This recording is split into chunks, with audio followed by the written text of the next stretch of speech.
First off today, with security of expenses, it's mainly for those that do party wall work. So where's the party wall surveyors? Oh, quite a few of you. Okay, good, fine. Have you been, those that have, put your hands up, have you been involved with having to deal with security of expenses?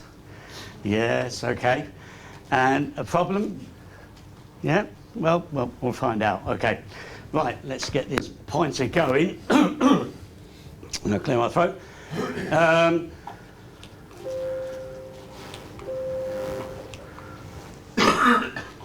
Okay, it starts off with section 12.1 of the Act, where it comes into, and what it says, an adjoining owner may serve a notice requiring the building owner, before he begins any work in the exercise of the rights conferred by this Act, to give such security as may be agreed between the owners, or in the event of a dispute determined in accordance with section 10.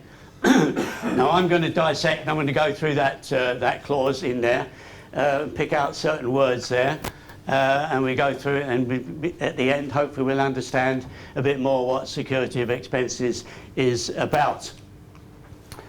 One of the things that comes back to is a case of Kay versus Lawrence in 2010, Judge Ramsey, and concerning two properties in Sandbanks, Paul. The two surveyors had a disagreement, called upon the third surveyor, and it was his award that got appealed. Mark Whittingham was the third surveyor. Because what he said was that following what the advice from the P&T Green Book, saying that you can't have security of expenses under section 6 of the Act. Section 6 of the Act deals with excavations within 3 and 6 metres of the adjoining owner's properties, as you know, and going to a lower depth than their foundations. And the advice in the Green Book was that if you're digging excavations on your own land, then you can't invoke section 12.1 of the Act under security of expenses. The case went to court because it was challenged by Kay, and Judge Ramsey looked at the wording, because they were arguing about the semantics and the wording in the Act of works in pursuance of the Act and so on, and they saying, well, it doesn't really apply with section 6 that you can use security.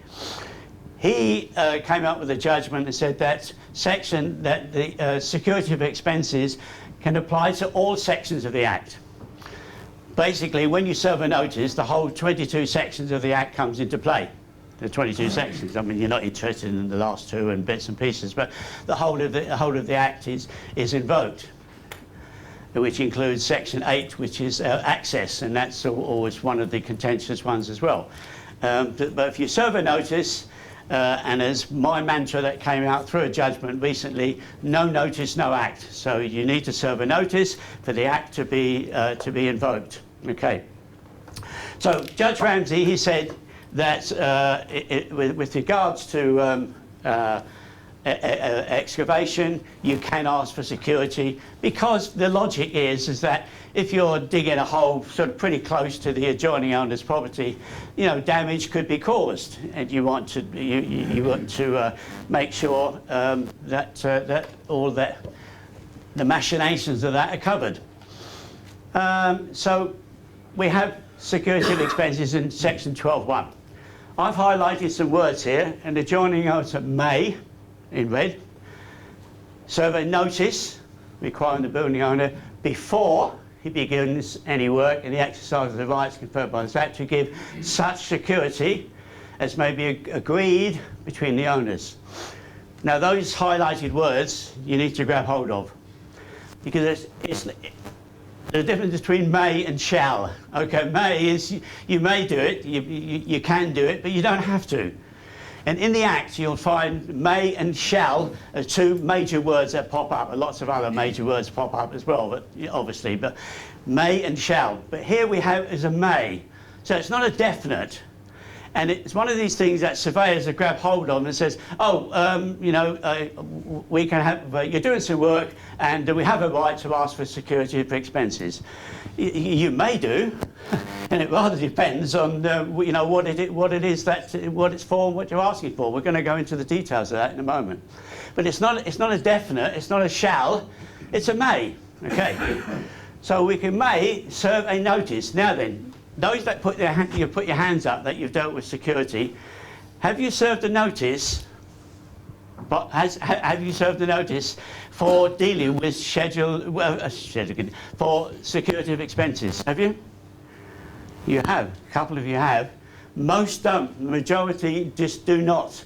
But the Act is quite clear. An adjoining owner may serve a notice requiring the building owner. Who serves the notice? The adjoining owner serves the notice, not the surveyor. The surveyor can do it on his behalf, but the trouble is that surveyors get too involved, okay? And that sounds a bit of a caustic thing to say, doesn't it? But when a notice is served, you as a surveyor, you are appointed to resolve a dispute. You're not appointed to cause a dispute. You're appointed to resolve a dispute. And what surveyors do is that when they get appointed, they feel that they really take over the whole job, and we're going to do this, we're going to do that. I'll do the security of expenses, which we're talking about today, and they get really deeply engrossed. You can give advice, of course you can, and that's what you should be doing, as a party rule surveyor. But you're there to resolve the dispute concerning the notifiable work. My lips are really getting dry. Okay, so that's your position. Let's move on. There we are. I've just sort of summed up for you. The words may and shall occur through the Act should be carefully noted. May means possibly or probably or has permission to. Shall means a must, a definite or a determination. So in this section we have that the adjoining owner may do something. Okay, not for the surveyors, it's the adjoining owner if he feels. But he'll be working on advice from you surveyors as to, well, look, they're digging a basement out or underpinning a party wall. Yes, I think we ought to be looking for some security. The builder, the owner is an offshore company, limited company, boom, good reason to have security. With underpinning a party wall, 99.9% you're going to get some movement, you're going to get some cracking, some shrinkage and so on. It's inevitable. Not dangerous, not structurally, bad, but you're going to get where the foundations are going to shrink and you're going to get some movement that's going to occur and you're going to get some hairline cracking perhaps in the party wall. It needs to be repaired, and that's where the security can come in. So yes, but people ask for security for expenses. Surveyors get involved too much when you've got a loft conversion, for example, and all you're doing is putting a steel beam into a party wall, and you want £5,000 security or £10,000 security. It's amazing the figures that come up with. I'll come up with some silly figures later on for you. Why do you want security for a job like that? Unless there's some really good reason. You don't need security for expenses for every job.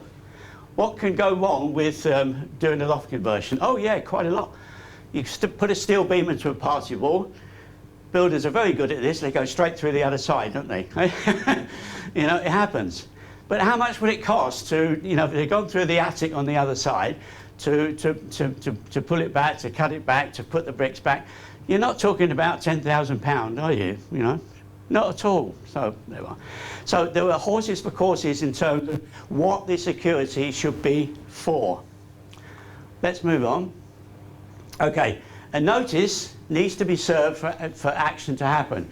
A notice has to be in writing. All notices, they're legal documents. They have to be in writing. It's no good just leaning over the fence, as a lot of neighbours do, and they're very friendly and so on. Oh, what are you going to do? Oh, we're going to do this, build an extension. That's all right, Charlie, go ahead. And then something goes wrong, and, well, there's no notice. They can't use the Act. No notice, no Act. So you've got to serve a notice if you want something done, and then everything else comes into play. So you need to serve a notice, and the notice needs to be in writing. As I've just quoted from Edward Bullier Lytton, the pen is mightier than the sword.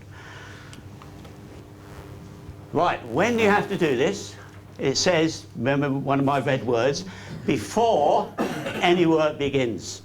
It's no good doing it halfway through or at the end.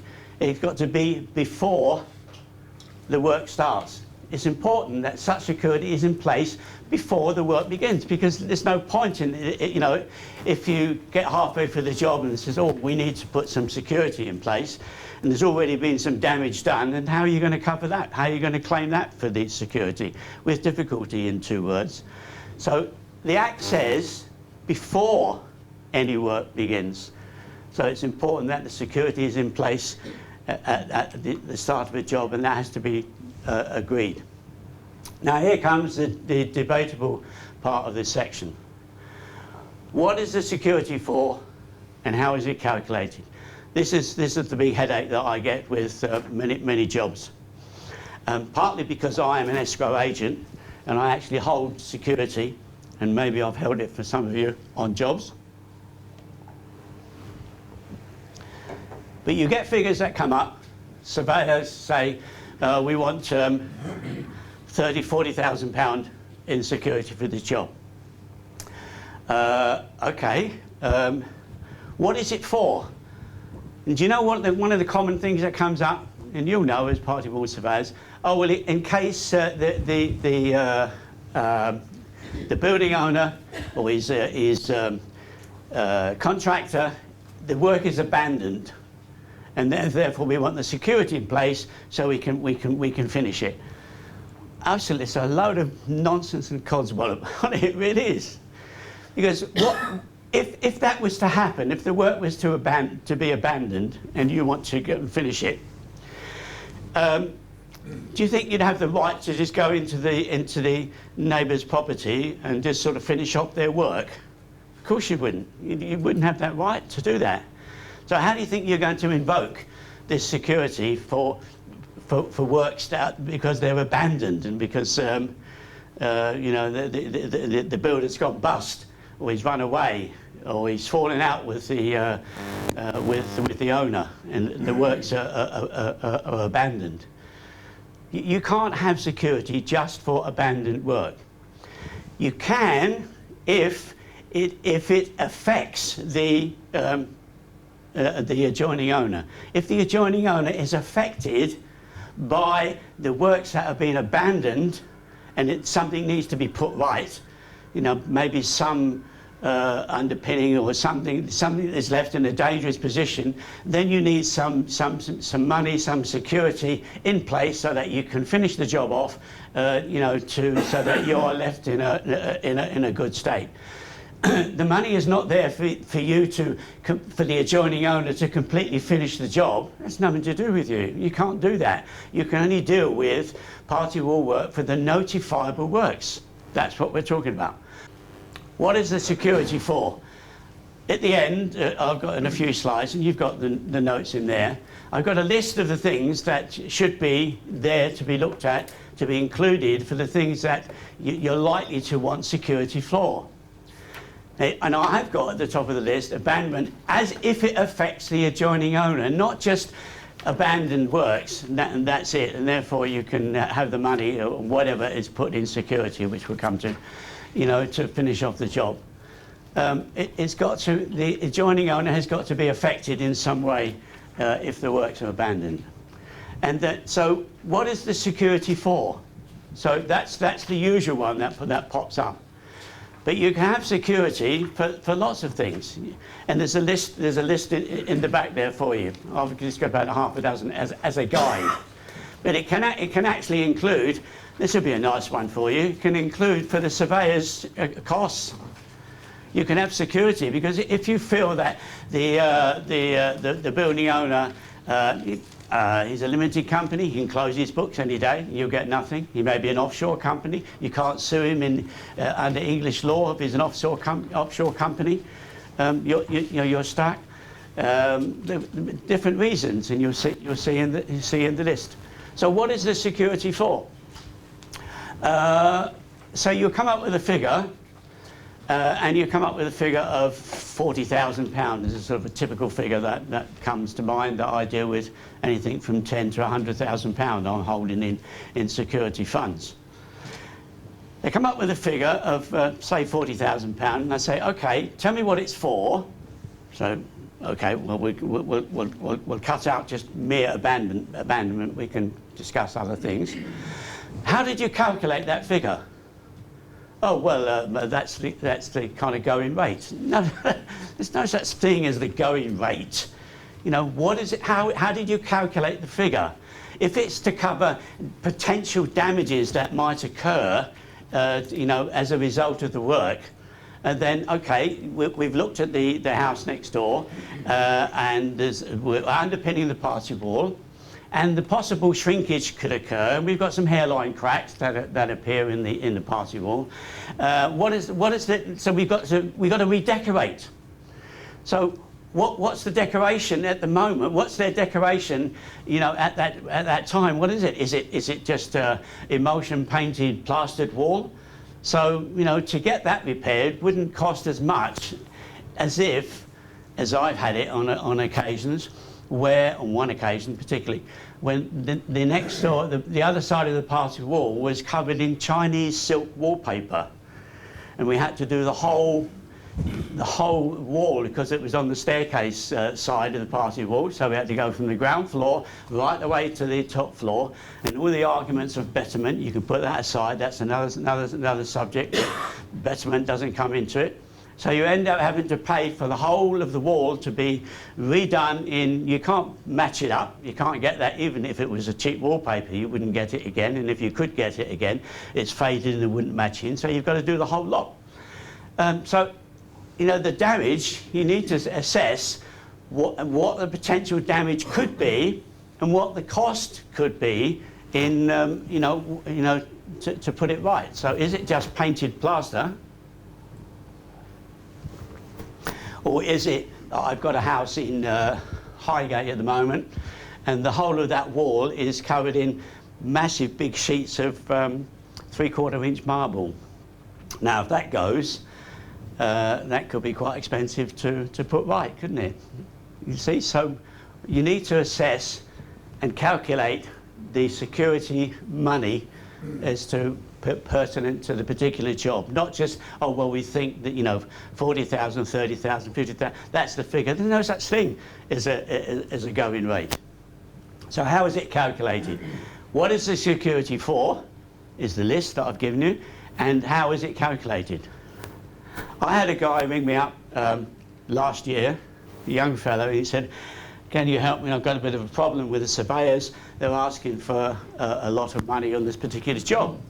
I said, what is it? He said, well, I bought a piece of land out in Buckinghamshire, Beaconsfield area, and he said, and I'm building a 6-bedroom detached house on this plot. And so I've done everything properly. I've served the notices under Section 6 of the Act because I'm within the distance of the properties either side of me. But it's only a Section 6 work from that point of view. It's only excavation. But the surveyors have asked me for £50,000. And I said, well, OK, what is the problem? I thought it was a bit high as to what is it? I want to hear a bit more. And he said, well, it's only for the excavation work. And I said, is it any piling or what? He said, no, it's just 1.5 deep trench fill foundations, you know, nothing really special, but it's within 3 metres of either side, so doing the proper job, and I'm serving the notice. So they've asked you for 50,000, okay. Have you asked them as to what it's for? Oh, well, in case I don't finish the works. Really? This is the abandonment one comes up. Really? Well, if you didn't finish your excavation, or you know, because that's the only bit they can do, it's not building the whole project, because it's only the notifiable work. The notifiable work is excavation, it's digging a hole in the ground. Okay? Once that's done, then the job, the party wall work side is finished, it's complete. It's only excavation work. And he was only doing traditional trench fill foundations.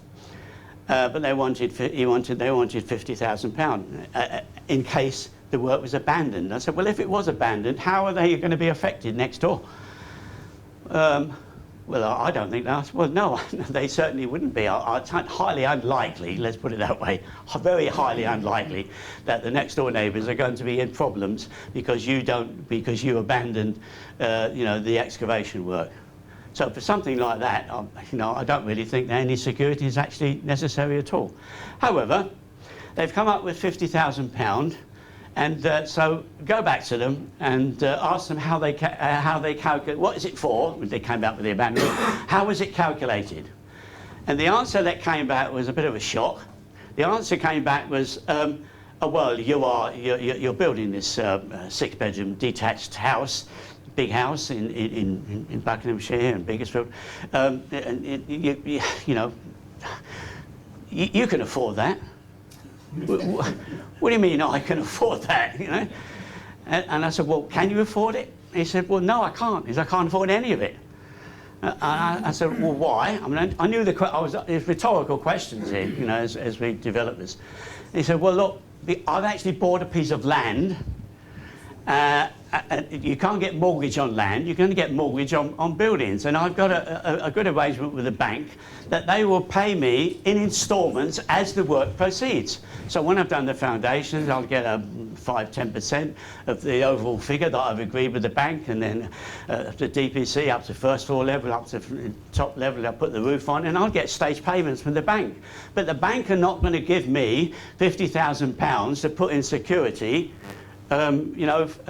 just for this reason. I haven't got the money. I haven't got £50,000. So what can I do? I said, well, who's the surveyors? And he gave me the names of the surveyors, which I won't repeat here today because you're not involved anyway. It's okay, you're safe. And I said, well, you really need to question this, and as to go back and what was it calculated, how was it for, and so on. I didn't really hear from him again, and I hope that he actually got his house built okay. Well, I did know that he did come back and he didn't have to pay any security. There was an argument, and I think he went sort of legal, and he went from that sort of point of view. But you can see the sort of mess that you can get into with security, asking for security for expenses. I'm pressing buttons here by mistake. Okay, in the red words in that section 12.1, it says such security. What kind of security? You immediately think of money, don't you? But the Act doesn't say that. It says such security. So it can be invaluables, it can be a bond, it can be insurance, it can be an escrow. So let's go through some of the things. So I can say, the building owner can say, okay, you want some security, I'll give you some security. I've got a gold watch that's worth, it's a rotary gold watch. And it's worth a lot of money. So I'll put that up as security. Doesn't really work, does it? Because if I have to claim on that, I'm not going to claim on the whole value of it. So, the watch is worth £50,000, but they've only done £10,000. So what are you going to give me? The pointers and the face clock, and you keep the rest? Doesn't work, does it? Valuables. I've got a Rembrandt painting. Oh, okay. Well, we'll tear off a corner, and you can keep the rest, and that's secure. Stupid, isn't it? I'm making up silly ideas. But so putting up a valuable doesn't really work for security, because if you want to claim on some of it, how is it going to work? So forget putting out valuables, but the Act says such security. So putting up that doesn't really work. A bond. You can do a bond. A bond, we used to do a lot of bonds in the old days, and JCT contracts and that sort of thing, usually based upon sort of 10% of the contract value and so on. Very difficult to get a claim on it. That's the problem, getting a claim on it, which really leads me on to the next one very, very quickly, which is much the same thing, which is insurance. Surveyors make this terrible mistake, and please go away from here today and cross out all the clauses that you have in your awards that says that the contractor or the owner shall have insurance or indemnity insurance for the works. It's nothing to do with you. You can't invoke things like that. You can't say that the owner must have insurance for his work. Hopefully you can advise him that he should have insurance for his work, but it's not for you to enforce it. And you cannot put a clause in the award saying that he's got to have insurance for it. How are you going to police that? How would you know? How would you know that he's got insurance? You can say, oh, I need to see your certificate. And I've seen clauses in the award that the owner has to produce a certificate, you know, to show that he's got insurance cover or his contractor's got insurance cover and so on. Well, let me give you some surprises here. First of all, what can happen is that the contractor can go away. He can fall out with his owner, and he's not around anymore, so another new contractor comes along. So are you going to go to him and find out what insurance he's got? You're not there to police or project manage the job as surveyors, you know. Okay? You're only there to deal with the notifiable works. And then we had two forums at the faculty,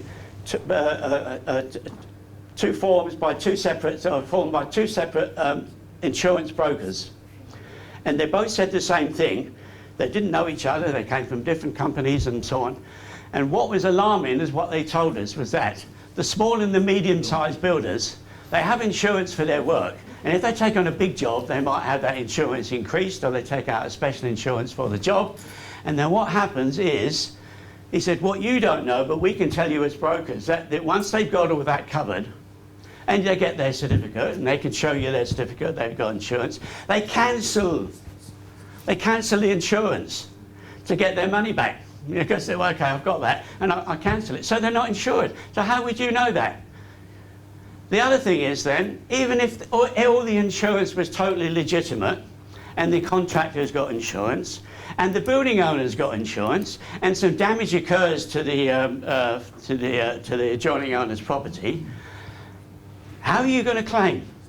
You're going to have to claim, probably through the courts eventually, you know, probably, on the building owner, on his insurance. You can't claim on his insurance. You can't claim on the contractor's insurance. So you're relying on them, going through them, to get your money to pay for the damage that's been caused. So you're still not really kind of covered, because if the building owner or the contractor decides, oh, I'm not going to make a claim on my insurance policy, because I'll deal with it separately with you. Well, yes, that's fine, good. But so having insurance doesn't mean anything, does it? It doesn't help you at all. So the more you think about having insurance on party wall work, forget it, honestly. And apart from that, it's not within your work, your understanding. It's not within your jurisdiction, is the word that I'm really sort of looking for in my mind. It's not within your jurisdiction to deal with insurance on party wall work. So if you have a clause in there at the moment, in your standard clauses, awards, take it out, because you have no right for it to be there. So we come down to escrow. Escrow, people have queried, what's this escrow? It's a very American thing. In America, you can have the high streets of escrow agents, and they use it for mortgages, where they hold the escrow agents, the shops basically, and the agents in there, they hold money in support of getting a mortgage for the properties. So it's very common in America. But we don't have that sort of thing here. We deal with those sort of mortgages and differently. But we do have escrow is basically a third party holding some money on behalf of the other two parties. And that's actually what I do. I'm not here to sell escrow agency to you today, but I do it. I do hold a lot of money on different jobs under escrow. So basically what happens is this, is that here's an escrow agreement. I'm just going to run through it with you. So, you've got the name and address of the building owner. Name and address, this is the blank one, you can fill it in. I can give you some if you want to take them away. The building owner wishes to undertake building works to his property at the address that adjoins the adjoining owner's property, and to undertake such works that the adjoining owner requires that a sum of money be deposited as security against the works. Okay? It is hereby agreed that the two appointed surveyors under the Party Rule, etc. Act 96 have agreed to act in preparing this agreement. That the building owner shall deposit the sum of, and you fill it in, £20,000, to cover the following items. Non-completion of the work that affect the adjoining owner, not for the abandonment of the whole works, but that affects it. Damages caused to the adjoining owner's property. Okay, if the damage occurs, we don't want to rely on getting insurance. We want to know damage has occurred. It's assessed that the damage has occurred because of the building owner's work. The building owner has caused damage to the adjoining owner's property. The adjoining owner says, look, I've got some couple of estimates here. It's going to cost me, £10,000 to put this damage right. So can I have the money for that, please? And I will get it done. Excellent, fine. I'm holding the money as an escrow agent because the building owner has deposited that £10,000 with me. And he deposited £20,000 with me, but the damage is £10,000. So on instructions of the surveyors, I can release immediately to the adjoining owner, because the instructions from surveyors say, immediately to the adjoining owner £10,000 in order to get his damages repaired, and the other £10,000, if I'm holding 20, goes back to the building owner. If no damage occurs, then the building owner gets all his money back. If he uses all the money out, then he's lost it. But at least everything is covered very, very quickly. The adjoining owner has got his damage repaired. He's got his money straight away. He's had it. It should be properly recorded through estimates from local builders and something. When it comes to domestic and residential work, please don't rely on quantity surveyors. We've got any quantity surveyors here today? Right. For small works, all you need to do is to get costs and price estimates and quotations from local builders. Working out from a book, from Laxton's, from Spons, from Wexford, all of those things won't really give you the answer. The reality is, go to the builder down the road. How much will it cost me to put this crack right and all the plastering and the decorated? He comes in and it's £1,000. Fine. That's the reality. That's what it's going to cost. That's how you should get your security, your estimates done with small works. And most of what you're dealing with is small works. Even on bigger projects, you still do the same thing. It's got to be quite a mighty big job to start getting in quantity surveyors involved. And honestly, I know you didn't put your hand up, but no insults to quantity surveyors. Okay, fine. Right, okay. So damages to the adjoining owner's property. Damages caused to the occupier's property. Now the occupier he doesn't receive a notice, he hasn't got an award under the Act.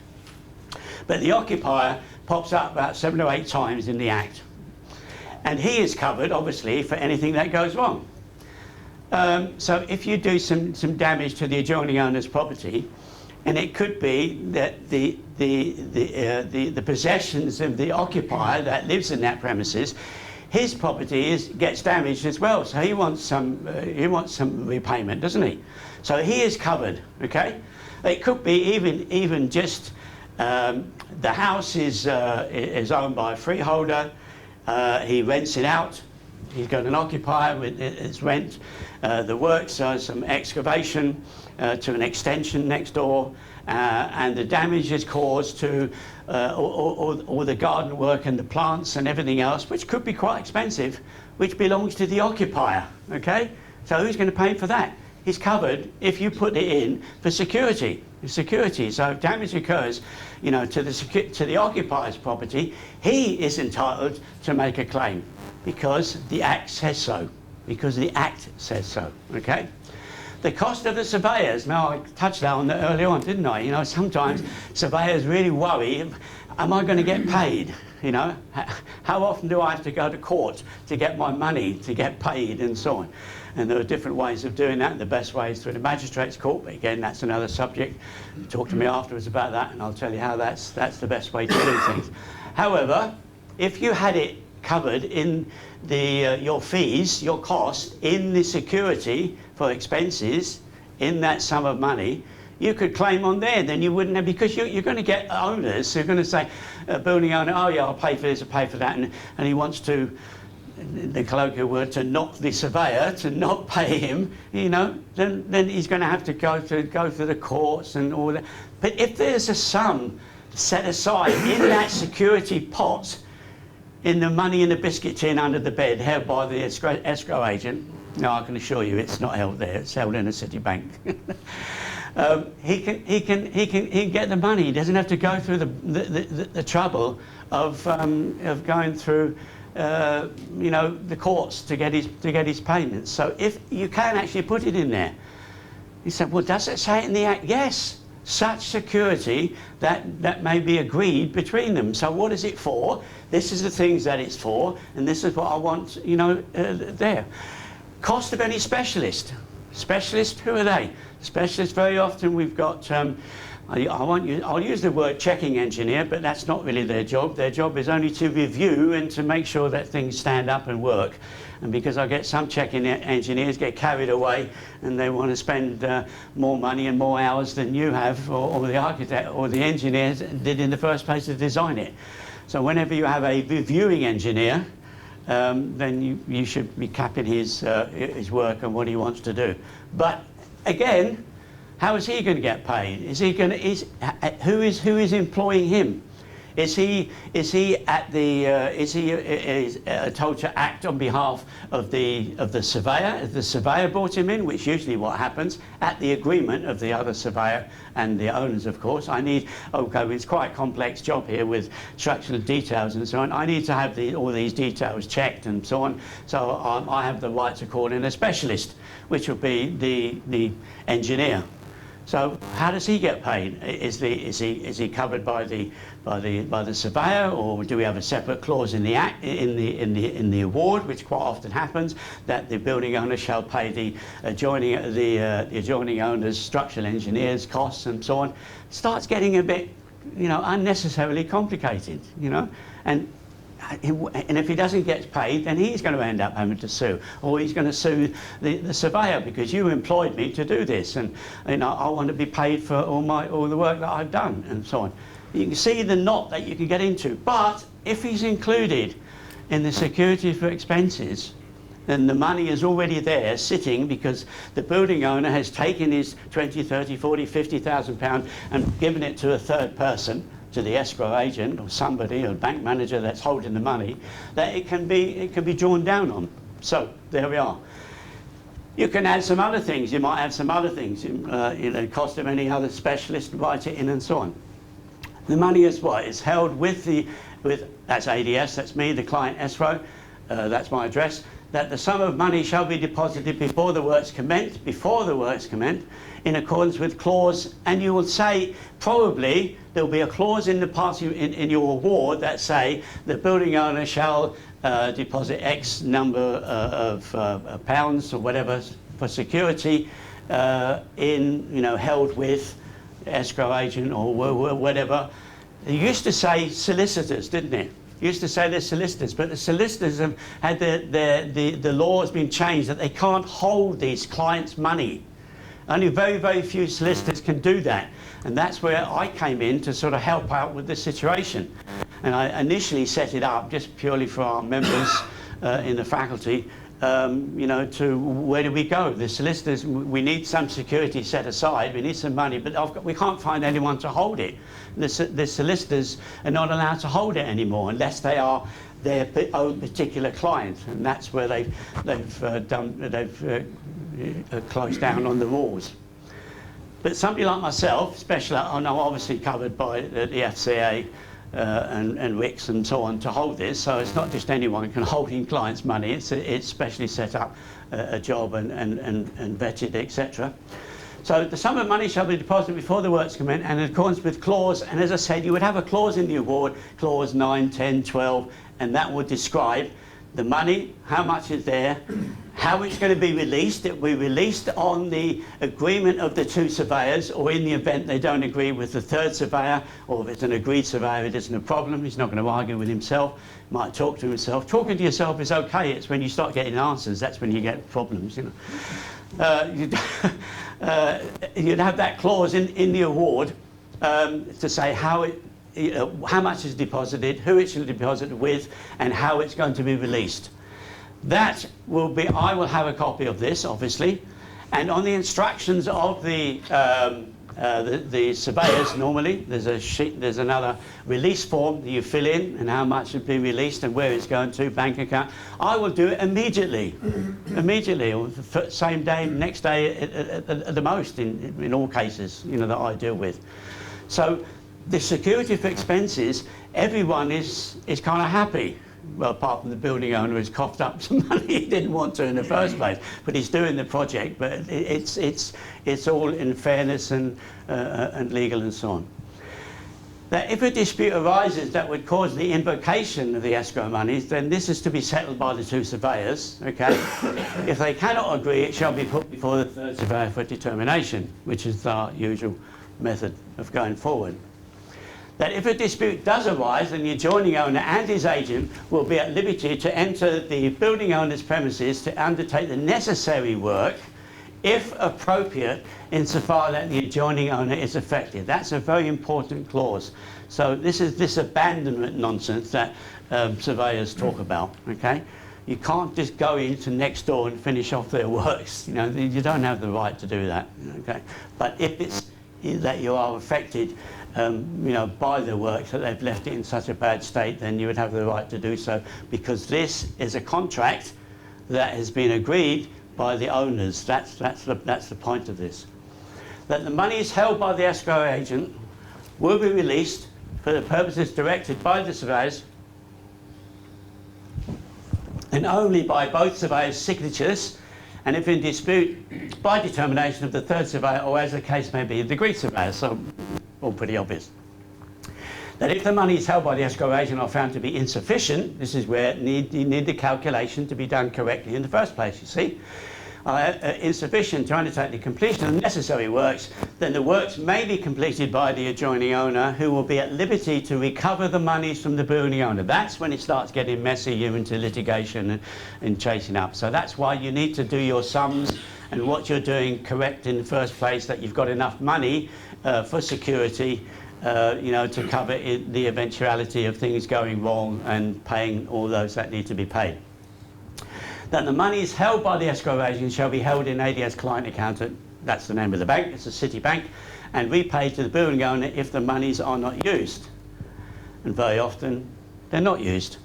You don't assume that all jobs go wrong. Many do, but don't assume that they all go totally you know, wrong.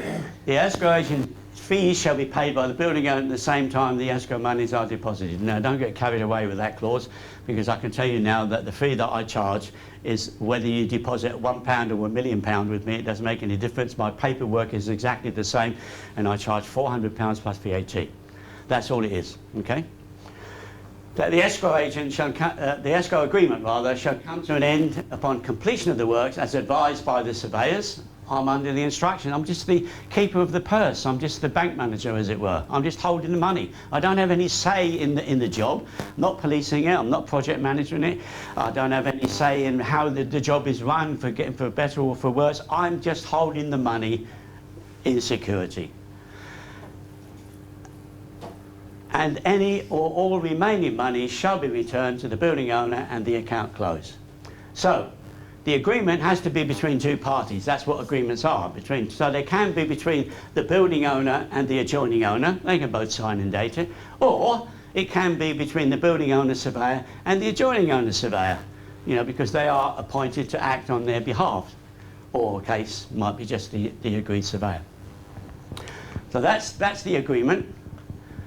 The agreement is initially between the owners and not the surveyors. This is where, at the very beginning, this is where surveyors get far too heavily involved in party war work, dealing with the matters that has got no concern of theirs at all. That the surveyors pop up and say, oh, wants the security. Well, has the adjoining owner served a notice on the building owner to say that he wants security? No, but I'm acting on it. Well, but have you not read section 12(1) of the Act, that it says a notice shall be served? A notice, it can be, you know, 4 lines on the back of an envelope, if you like, but it's something in writing. The adjoining owner wants some security for this particular job, on the advice of the surveyors. You know, that would I need it? Because some you've got to remember. No, don't you can forget to remember that. 2 owners, the building owner and the adjoining owner, quite often hate each other's guts, don't they? You know, they just don't get on well. And the adjoining owner wants to cause as much trouble as he can for the building owner. And I'm going to ask for, oh yes, he's doing this work and so on. I'm going to ask, you know, I want £50,000, or you know, some ridiculous figure. No, just because it's asked for, it doesn't mean you can ask for it, but it doesn't mean that you have the right to ask, but you don't have the right to get. That is the difference. The security, you have the right, you may ask, but you don't have the right to automatically get it. It rather depends on what it's for and how is it calculated and so on, as we said in the beginning in the earlier slides. So it's not an agreement between, for the surveyors to get too heavily involved other than giving advice. It may be that an agreement between the 2 owners, between the building owner and the adjoining owner, that's, oh, okay, Fred, and I'll £10,000, I mean, I'll give it to you, you can hold it for me if you like. 2 owners can agree whatever they like. It's got nothing to do with you. Nothing to do with you as surveyors. They may do things badly and wrongly or against your advice. But if the owners want to do something, then fine. If they want to stand on their heads at 10 o'clock every Saturday morning in the garden, then it's up to them, isn't it? It's entirely up to them. Nothing to do with you, okay? That's the way to sort of think about it in dealing with party war matters. You're only there, your jurisdiction is to resolve the dispute in accordance with the notifiable work, the notice that has been served, and only deal with that, and don't get involved with other things. So, there we are. So sum up with the particular words taken from the section 12.1 of the Act that we have discussed. The adjoining owner may request by way of service of a written notice before any works begin, it has to be before, to give such security, we've gone to the security and how, as may be agreed between the owners. It's all pretty basic stuff, isn't it? You know, when you think about it, when you read of it, but surveyors are not dealing with it in that way. Please read the Act, read what the various sections of the Act are and what your jurisdiction is and what you can do. Any questions on security? Yes, Robert? Just a quick one. I had a job about 2 weeks ago where the adjoining owner, the 2 neighbours basically did hate each other's guts, and the adjoining owner asked for security for expenses. They'd been advised by a lawyer, so like, get security for expenses, but it was a really small job. And I was coming under pressure from the building owner saying, can you just agree, if they say I want 50 grand, we said, we looked at the job, we hereby determine the security for expenses shall be £0. Yeah. You can just agree at yes. 0. Yeah. Yeah, I mean, I've acted very often as a third surveyor on many projects where the 2 surveyors couldn't agree. The 2 owners couldn't agree on what the security would be, so therefore if they can't agree, it then falls to the 2 surveyors under the Act to deal with it. That applies to anything in the Act. They couldn't agree what the figures was. I had a job where it was in Nottingham Gate area where the adjoining owner was asking for £140,000 and the adjoining owner, the building owner, said, well, no, it's far too much, and he was, I'll pay you 40,000. So there was a big difference between between the 2 sums. So it came to me as a third surveyor on that particular project, and it was for me to assess what the right figure should be. Now you're going to say to me, well, hang on, how did you work that out? When you get jobs like that, I'm not a quantity surveyor. I'm not a structural engineer, although I do structures. But there's certain things that I can do, and I have a lot of knowledge in the Party Wall Act. But there's certain things that I don't have knowledge of. So what do? So I call upon an expert, as you do as a Party Wall surveyor, because you want an expert on structural engineering on a job, or an arboriculturalist on trees and roots and so on, or whatever. You can call on experts to help you. I did the same thing. I called on an expert. I know, I called on a quantity surveyor actually, and I said, can you work out this figure for me? As it happens, it turned out to be around about in the middle. It was about £80,000. So there we are. I made a determination. I could make an award. There was the figure of security, £80,000, and that was my third surveyor's award. It's still open to appeal, of course. All awards are open to appeal. They didn't appeal it, and it was agreed, and one was happier, more happier than the other. So, yeah. So it can fall to the surveyor. You can. I have had. Sorry, to answer your part of your question. I have had situations where security has been asked for, and I've looked and I said, well, the answer is zilch. Is nothing. I actually got a call from a solicitor and who said to me, we are asking you on behalf. I said, I don't know why you're involved, because solicitors shouldn't be involved with party war work, but never mind. Solicitors came to me and they said, we'd like you to determine what this sum of money should be. And I looked at the job, and it was a nothing job. It wasn't worth any in security at all. And so I wrote back and I said, nothing, zilch, nothing. So they came back to me very annoyed and said, no, you haven't answered our question, Mr. Frank. You know, we wanted a figure from you as to what it was. You can't say nothing, that is not a figure. How much is it? So I went back and said, okay, £1. I mean, that's it, that's all it's worth. And so that complied with their requirements as a solicitor on behalf of the owners, that they wanted some security. There wasn't any security needed, but securities like to get their fingers dabbled in these things, don't they? There we are. So yes, surveyors can determine if it's nothing. Yes. How would you respond to a notice for escrow served by the surveyor, who then says, well, I'm authorised to make any appointments or requests on behalf of the building owner? Yeah. That's an interesting one, because we had a very big meeting with Judge Parfitt, who was taken over from Edward Bailey in the courts. And he is of the very, very strong opinion that once awards are served, that the jurisdiction of surveyors ends. So once they've dealt with the appointed, the original notifiable works, their jurisdiction ends. And even if damage occurs, okay, then that is a separate appointment.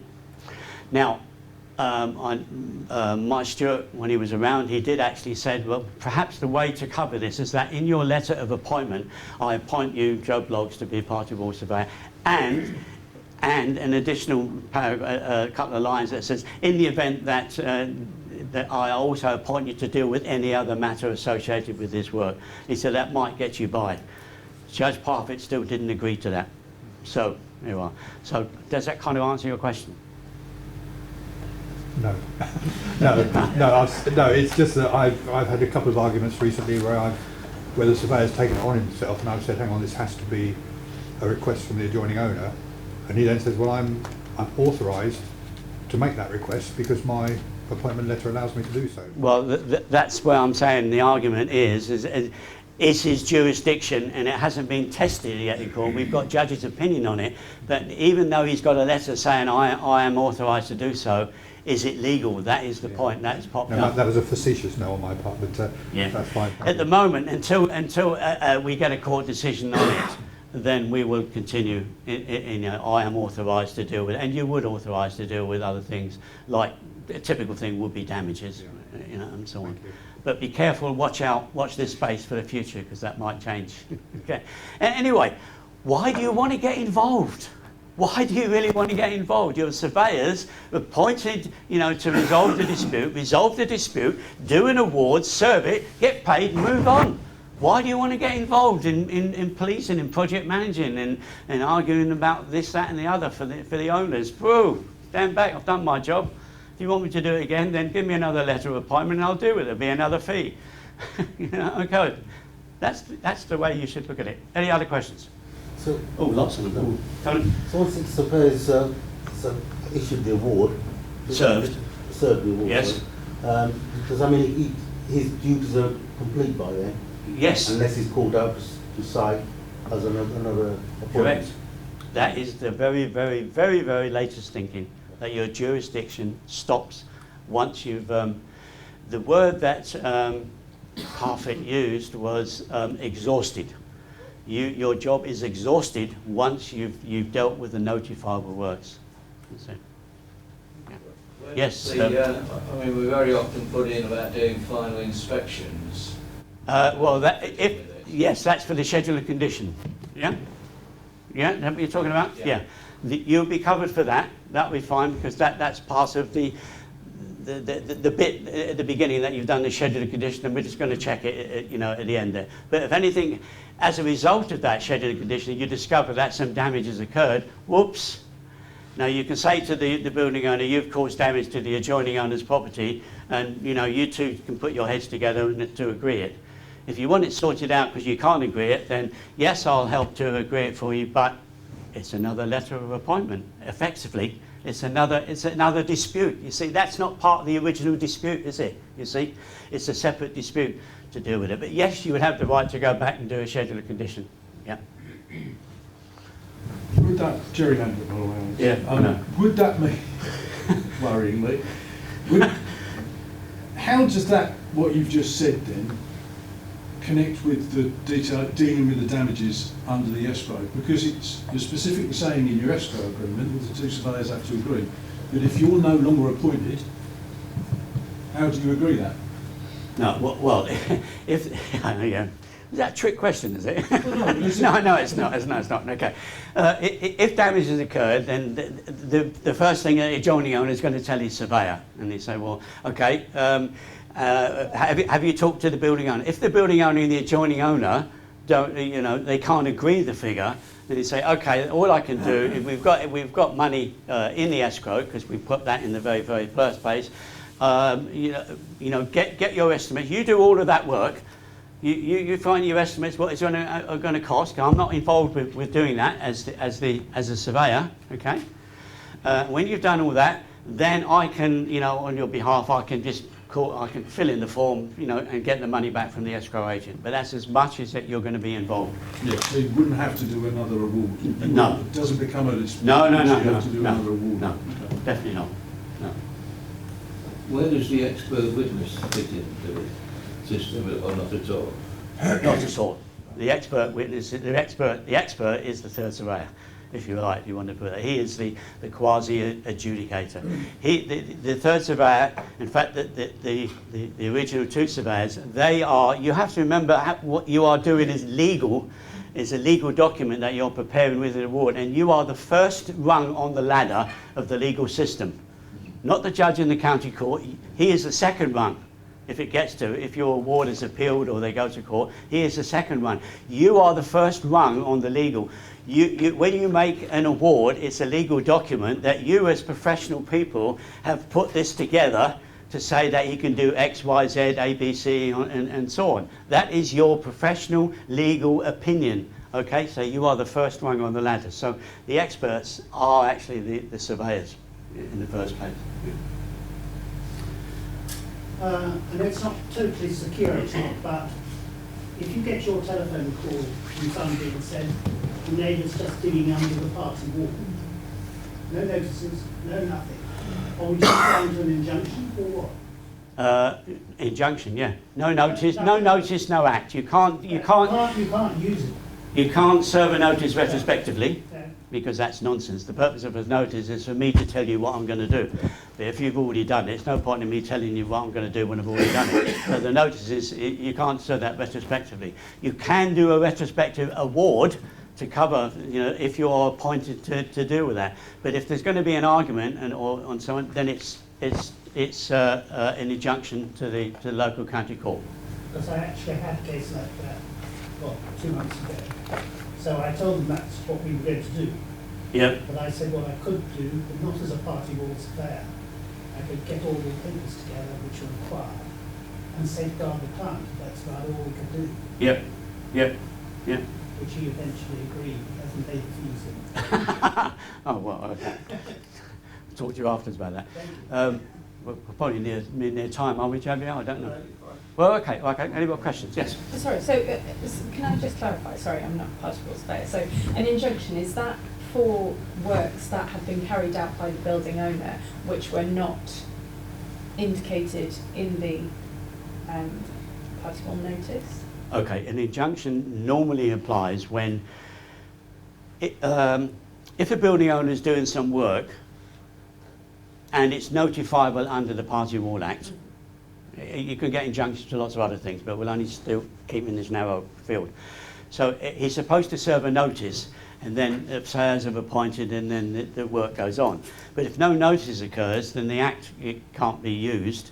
And so if he's doing an extension to the back of his house, keeping it licensed residential, domestic, and he starts digging away foundations, and it's pretty close to my house and could cause some damage, you haven't served a notice, please, Mr. Building owner, will you stop or serve a notice? And he says, no, I'm not doing anything, blow you, Jack, I'm just getting on with it, kind of thing. At that stage, you can say, okay, fine, then I will go to court to get an injunction. And getting an injunction is extremely easy. It's not as hard as you think. You can do it yourself. It costs you about £200 or £300. If you go to a solicitor to do it for you, he'll add a couple of noughts on the end. Okay? It's Form N16A. You can download it from the internet. It's a simple A4 page of the name and address of the building owner, the adjoining owner, and a little bit of patch in the middle. You might have to add another page to it to say the reasons why you want the judge to injunct, why you want him to do this. So you could say, in this example I'm given, dear Mr. Judge, as it were, we want an injunction for this job at 5 Acacia Avenue because he hasn't served a notice under the Act. You won't get an injunction just for that. But as a result, he's doing excavation work, and I fear that structural damage could affect my property. And it may not do, but I mean, that is something, when the judge sees that, you can say, well, I can't take the risk. He's not going to go to site to have a look, and he wouldn't have the construction knowledge anyway. He's going to say, oh, I can't, just let that go, so you'll get your injunction. It's all done on the same day.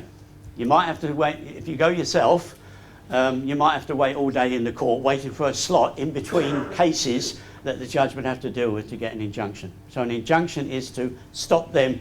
He would serve an order, stop doing the work, serve a notice so that the Act can be invoked. When you've done that, come back and I will release the injunction and you can then get on with it.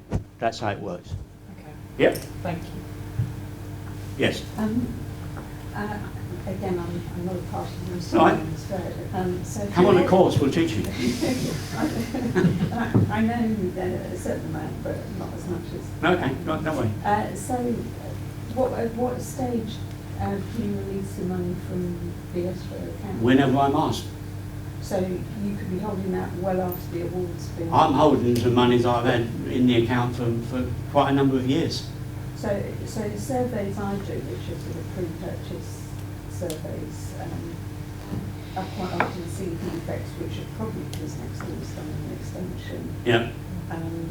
And so my client, who will be buying the property, says, Yeah. check this bit of party wall or the agreement, and then it's confusing as to what to advise them if a crack needs repairing. So there might be some money available to. If some money has been deposited in the first place as security, then I'm holding, I have been asked to hold very, very small sums of money, and I have gone back to, sort of £500, £1,000, that sort of thing. And I've said to people, is this really necessary? Because my fee is going to be the same, as I said earlier on.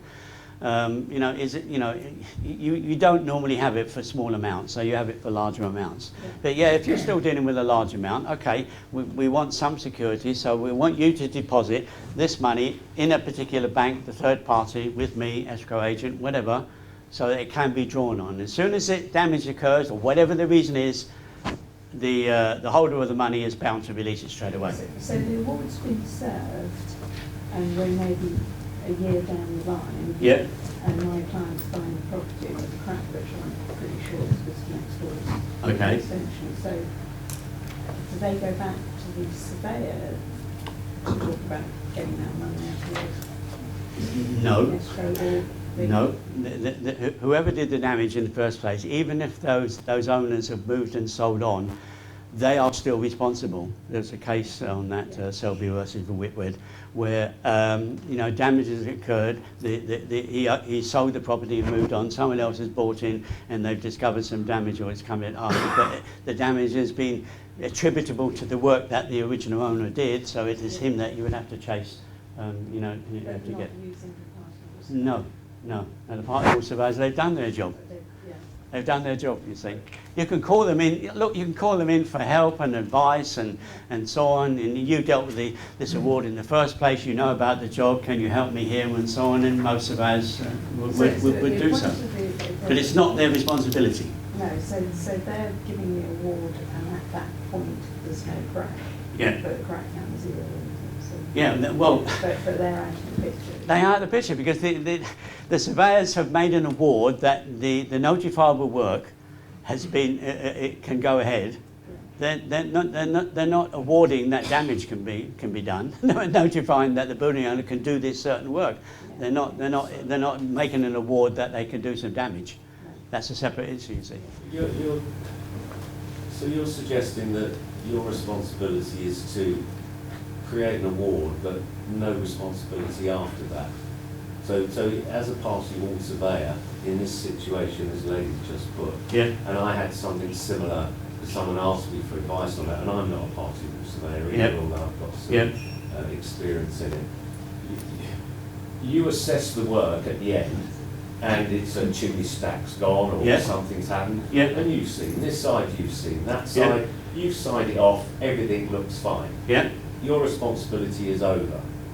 Responsibility is the wrong word, but yes, you've done your job. You've done your job. Yeah. Okay. So if you've done your job and you have not assessed it properly, and they put the steel in wrong, or there was clearly a demonstrably wrong in the building work that you've not seen as the party wall surveyor, do you have any ongoing liability there? None whatsoever. Okay. Absolutely none, because you have... who's supervising the work? Do you need a second supervisor for that? Well, that's up to the building owner if he wants his architect to supervise his work, or himself, or whatever, but not the party wall surveyor. You have to remember that the party wall surveyor is not employed. He's not employed by either of the owners. He is appointed, legally appointed under statute, under a bill of parliament, to do this certain thing. Which is why party wall surveyors are virtually, this is really good news, isn't it? Virtually unsuable, okay? Because you don't have a client, you see? Your responsibility is gone. You have been appointed to resolve the dispute, to determine it, to make a legal document. This is what you want to do, this is what you can do, this is how you're going to do it. You get a copy, you get a copy. We've sorted it out for you. Rather like a solicitor's drawing up a contract or something between people. They've done their job, that's it. If something goes awry in between, if the building owner, as damage occurs and they don't follow what is in the award, like putting the steel beam in or something, you're not there to police or project manage the job. You've got no responsibility. The retrospective action could be taken, but not against a party wall surveyor. But if something in a year's time manifests, that would be a different dispute. Totally different dispute. Dealt with by two asked building surveyors. I mean, they could call the original surveyors back, and so very often, with damage, we tend to continue on even today. I mean, I do it, as out of help and as kindness and all the rest of it. I had one other question. My experience is people don't know what they can and can't do. Someone next door on a semi, guy starts to dig excavation works. Most people shrug their shoulders. And then if something manifests, that they go, oh, there's a crack there, I've just noticed it. At that point, it seems to be you then go to a party wall, you injunct, then go to a party wall. I think the damage has already occurred. So if you said that to me 20 years ago, then I would agree with you. But I'm afraid that's not the case now. You'll find that 90% of people do know. People are even more litigious today.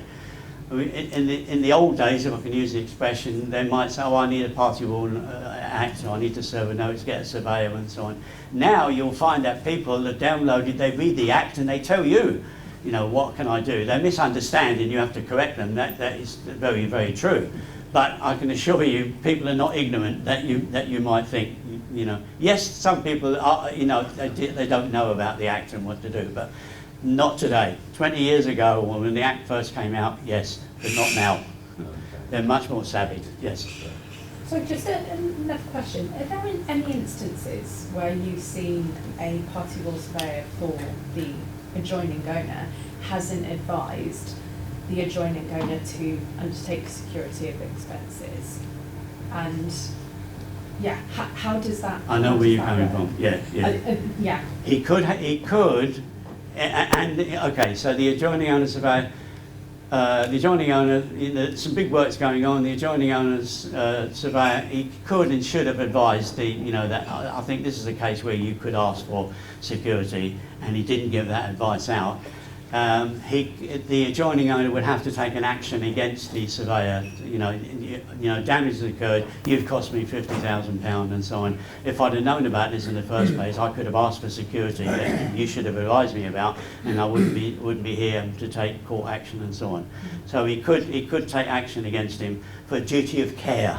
Yeah. There is that. Whilst the surveyors are not responsible, 99% of it, but they are responsible for duty of care, and that's their profession, that's what they're doing, so they should be advising. But I don't know, having said that, I don't know of a case that is actually, and believe me, I've been doing this for a long, long time. I don't know of a case like that at all. So would you always advise the adjoining owner to request security? No, depending on the job. If he's doing a basement extension, he's underpinning the party wall, then yes, I would always ask for security, because the chances of damage are going to be extremely high. Extremely high. Damage is going to go. But if you're just doing a loft conversion or a little simple extension at the back of his house, no, I wouldn't. Or if you did security, it would be a very small And amount. if there is damage caused subsequently, for whatever reason, and there's no security, how's that resolved? Well, that's resolved between the two owners, and if they can't resolve it, it's a further dispute that they can bring in surveyors to resolve that dispute. Maybe where you're thinking is that, perhaps as a good lady has said, that I wasn't advised that I should have had securities and damage has occurred and now I've got nothing in place. But you, in your professional opinion, you as your professional party wall surveyor looks and said, well, look, this job doesn't warrant, security. I've had lots of situations. Well, if as a result, the damage has occurred because you've got a terrible builder, who's done things badly, he shouldn't have really caused any damage for the sort of work that he's doing. You can't be held as a duty of care for saying, well, you didn't tell me I could ask for security. Well, no, I agree, you didn't need it. Well, I didn't expect the builder to knock your house down. That's it, So it's, balance. Yes, sorry. Sorry, Alex. That's all right. On the damages issue, which kind of links into where this gentleman was talking, the damages are only specific to the notifiable work. So if, for instance, just as a for instance, contractors bringing a beam in, which has got nothing to do with the notifiable work, it's part of a, and damages the adjoining owner's property, also the occupier's property. That isn't covered by the security, is it? No, it's only for the stuff in the award for the notifiable works. So I mean, it quite often happens that other damage occurs during projects. Typical thing is that, the fence gets broken down in the garden. That's a typical thing. Well, that's not. Well, they're going to have to agree to pay to put that right or whatever. But you can't claim on the security. It's not even under the Act or in the award. So it's not part of the notifiable work. Cool. So where is it defined, the notifiable works? In the notice. The notice actually says, there are three major notices, Section 1, Section 3/2 and Section 6. Section 1 is when you're building a new wall on the line of junction, which is on the boundary, okay? It doesn't cover the roof on the top of it, anything like that, it's only the wall, okay? So that's a notice, and you would say in there, sorry, I'll just explain. In Section 1 it says you'll build the wall, and it just says to describe the wall. Okay, this is assuming that the land hasn't been built on, apart from a garden wall.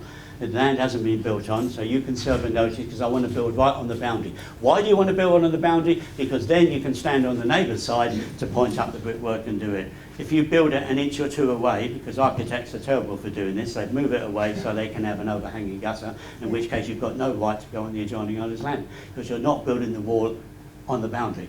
Okay? So it's whatever the notice says, that's what you're dealing with. So Section 1 is dealing with building a wall. Section 3/2 we call it. It's lots of things connected with the party wall itself, putting a steel beam into it, flashing it, taking a building, exposing it, raising the wall to a higher depth and so on, a higher height. That's party wall work. So that's all written in the notice. What are you actually going to do? Taking away a chimney breast. I Okay. understand that. My query is the activities involved around doing that excavation would include perhaps bringing in some kind of machinery and kit. So, and that machinery and kit might be there after you've done your foundation. Yeah. The ward's been served, but you've still got your digger there, and that. What, the digger? The plant is still there. Yeah, the plant, and they're not. He can have it there in his garden for the rest of his life if he wants to. It's nothing to do with you. Leaning on the next door. Well, as long as it's not affecting the adjoining owner, then it doesn't really matter. It's nothing to do with you. Yeah, so it's not the activities around it or the kit, the plant involved in doing excavation and the foundation. It is just the foundation. It's the excavation and the building of the wall in the foundation. If I had to take down the neighbour's fence to do that excavation, would it need to be defined in what the works are that that fence will be built back up? Yes, we normally put clauses in the award to say, well, you'd have the right to take down the fence. If it was the neighbour's fence under Section 8, and you need only if you need, not because you fancy doing it, but if you need to do it in pursuance of the work that you want to do, then you have the right to take the fence down. Okay? And then you can agree not to put the fence back because the wall's going to be built right in its place. Why do you want to put a fence back in there? And it's a betterment for the... So you've got to be relatively prescriptive then when you say that. Yes. About that. Very prescriptive, yes. Well, the heavy description comes in the actual award itself. Like, for example, the notice might say, under Section 2, that it's a loft conversion, you're putting a steel beam into the party wall. When you get into the award, you might define it a bit more and say that the cutting of the hole into the party wall, it's a 9-inch 215 thickness brick wall, you can't use big heavy kangos in it. It's got to be cut out with a handheld angle grinder and so on. So you might describe the works in that kind of way, Yeah. Not necessarily. The original notice is this is what I'm going to do. How you're going to do it comes into the award of what the description of it. Because that's where the innocent next door neighbour needs that assistance. Yeah. Because in my world, they put it in the chimney breast. Well, you can't do that actually. Well, I know. Yeah. Okay. But that's what I see in my world. Yeah, sure. Okay. The escrow agreement, does that, you say it comes to random completion of the work, should it actually say notifiable works? Well, it's meant to say notifiable. I think I might add that word in. Yeah. Okay. Yeah. Yeah. It doesn't. You're only dealing with the notifiable work because that's what the clause in the award is about anyway. But yes, it's a fair comment. I could add that word in just to clarify it a bit more. How long is the security held in escrow after the project finishes? Well, it rather depends on. I'm just the bank manager. Depending on what it is, obviously. Depending on what it is. I mean, sometimes surveyors might want security held over for 3 or 6 months because depending on if the works is underpinning a party wall, for example, you won't get the movement and the shrinking straight away. You might get it 2 or 3 months down the line. So you say, okay, rather like. Holding monies at the end of a JCT contract against building contractors and so on, same sort of principle. But if it's only a steel beam into a party wall sort of thing, the job's done, nothing's going to happen, so have your money back straight away. So it's relative to the work. Yeah. Pardon my ignorance, why is the agreement called escrow? Escrow, it's just a name that it comes from America. It's an escrow. It means holding money by a third person on behalf of a project. It's the word escrow. Yeah. Mike. If security is asked for, does it have to be granted, or should the surveys take into account the ability and the willingness of the building owner to settle any potential claims? for instance, if you were the building owner and I was the adjoining owner, we're all agreed that there's a potential for causing £5,000 worth of damage to my property. Yeah. You might say, well, I'm Alex Frame, I'm an evidence surveyor, I've got, my watch is worth, but I've got a watch is worth £10,000, there's no problem in paying it if I cause £5,000 worth of damage. Yeah. On the other hand, I might say, well, he's very dodgy, never buys a drink around in a pub, and he's off living in his Caribbean island most of the year, I'll never be able to get the money out. He knows too much about it. Should we take that, should we take that risk on getting the money into account? Yes, the risk should be taken, for security. I mentioned a couple, like even on a small job, if the owner is a limited company, for example, or if he has an offshore, or it's an offshore company, it'll be very difficult, well, it would be impossible to go through the courts to get your money, assuming he's not going to pay you, okay? So you can't go to the English courts to sue him. So that's why you're a totally bona fide, fantastic guy and everything else. But if anything goes wrong, I'm stuck. So that's why I want you to put security held by a third person in this country in the event that I can call upon it. The security, you have the right to ask for it, but you don't have a right to get it. And this is where the two neighbours, don't get on with each other and they want to cause trouble. So, and that's why if they can't agree on what the figure, if they can agree what the figure is, you surveyors are not involved. You're only there to resolve disputes. If there's no dispute, you're not there to resolve it. If they can't agree on the figures, then it falls to the surveyors, and the surveyors would agree whatever the figure is and under what circumstances and so on.